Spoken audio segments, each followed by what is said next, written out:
What's up, guys? Welcome back to the channel. Now, listen, I was never into reading. I was forced to read. We had this program in elementary school called AR, Accelerated Reader. Hated it. No one likes to be forced to read. You want to read because you want to read. About 2 years ago, I got into reading. I got into self-improvement books. I know, you're watching this video thinking, which ones are the best? I don't know which one's worth the buy. That's why I'm here. I'm here to recommend 5 self-improvement books that have changed my life. Here we go.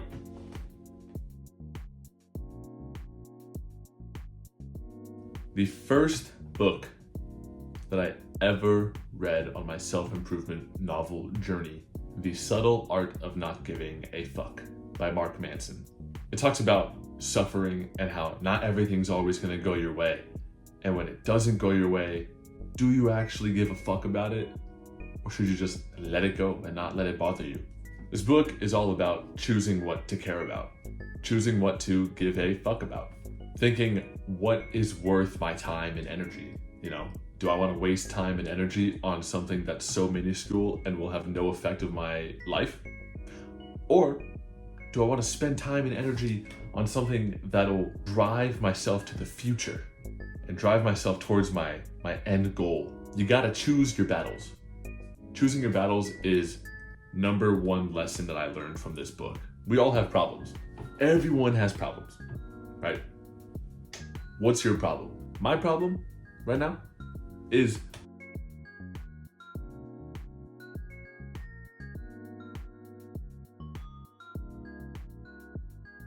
now, instead of trying to avoid those problems, work on them. We want to focus on values that are meaningful and have purpose towards our life. Last lesson from The Subtle Art of Not Giving a Fuck is about responsibility. This responsibility is about taking control of your life. You are responsible for every choice, action, decision, thought, emotion of your entire life that led you to this point right here. Everything you've ever done has led you to this point. So choose responsibly. Overall, I give this book 9.5 out of 10. I would reread it again and again and again and again. Book number 2, Can't Hurt Me, David Goggins. I loved it. It felt empowering. It felt motivating. It felt like I was being fed straight discipline from whatever, from David himself.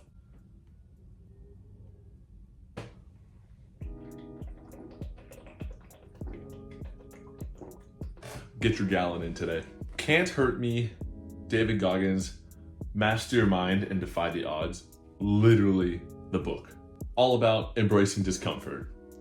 I've said it before, I'll say it again. In order to grow, you have to get outside of your comfort zone. David said it himself. After every chapter in this book, he has a challenge for you to do, and I recommend that you do them, please. He's able to help you push past your limits, create that mindset that you didn't know that you had in you, and absolutely become unstoppable. He also talks about the 40% rule. 40% rule essentially says that once you think you're done, you're actually only 40% of your full ability. It means that you have so much more in the tank after you give up. It's all mental. 40% rule, absolutely insane. You'll read about it, you'll love it, you'll apply it to your life, and you'll see how much stronger and the abilities that are hidden in you, everything. Whatever you want to do in life, this book will get you through it. Overall, I give it a 10 out of 10. Absolutely incredible, highly recommended, incredible. Number 3, Darren Hardy's The Compound Effect. The Compound Effect describes how habits, routines, and consistency affects your life, and how over time, these little habits create a bigger picture. 1% better each day. After a year, that's 365% better. Consistency is key, right? Success is not made overnight. It takes days, nights, months, years, right? All these little things that you do to lead yourself up to success eventually builds up and you're there. All these healthy habits, healthy routines, getting yourself in this flow will get you to success. Now, there are healthy habits and there are unhealthy habits. Those bad habits, we all have bad habits, right? My bad habit is I like to procrastinate. I don't like to do things when I'm told to do them, even though I know I should. I don't know if you feel the same way, but whenever I'm about to do something and someone tells me to do it, I don't want to do it anymore because they told me to. Because now it's like I'm forced to do it. It talks about bad habits and how to break them and how to build and maintain healthy habits, because healthy habits lead us to success. It's good to have routines. It's good to have healthy habits, good to break your bad habits and to stay consistent, because over time, consistency leads to success.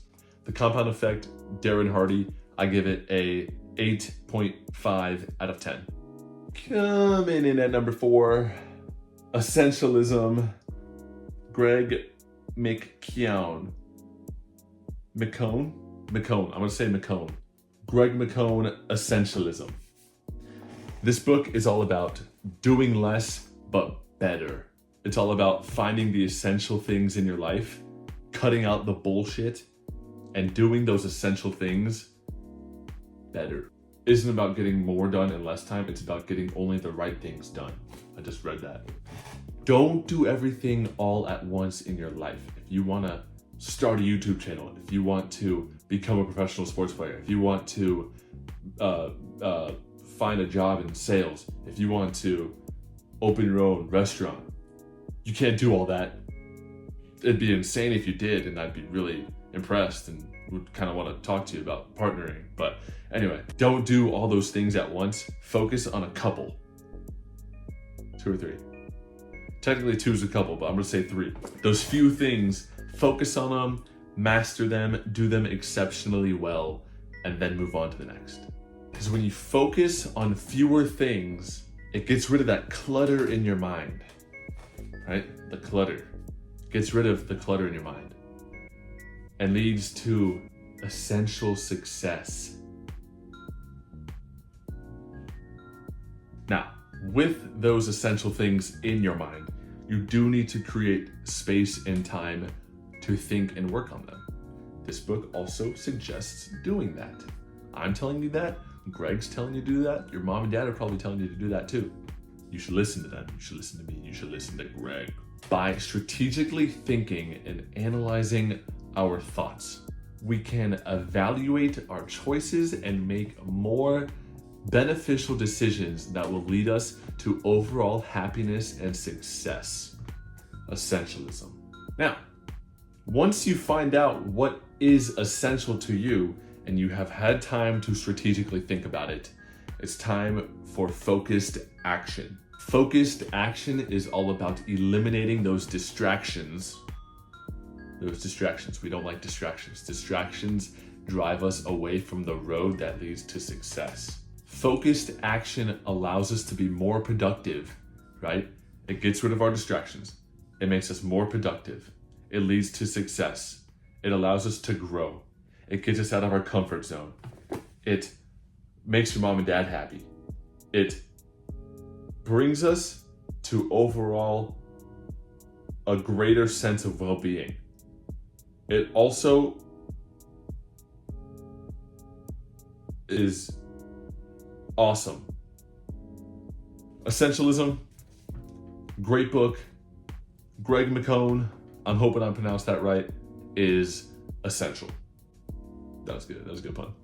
Overall, I give it an 8 out of 10. Buy it, read it, study it, apply it, live it. Essentialism. Number 5, Good Vibes, Good Life, Vex King. I actually just finished this book 3 days ago. Easy read, useful lessons that just apply to everything in my life. I was never really into the spiritual side of manifestation and law of attraction and what's the A word? Will you repeat it over and over again? Affirmations. Yeah, I was never really into manifestation, affirmations, law of attraction, law of vibration, understanding all the way that the world works and energy and all that. This book actually introduced it to where it didn't sound crazy.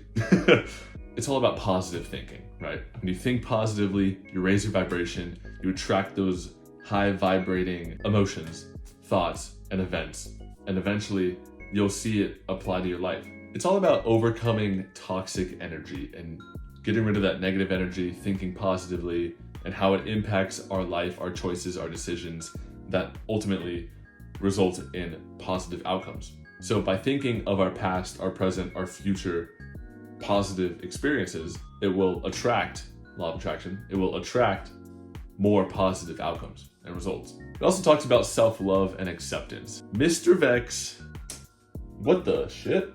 Mr. Vex King talks about how self-love and self-acceptance is the ultimate factor for growth. Knowing who you truly are and loving yourself ultimately leads to growth. Embracing your uniqueness. Everyone's unique. I'm unique. You're unique. Everyone has something special to them that they just need to find and unlock. I believe it.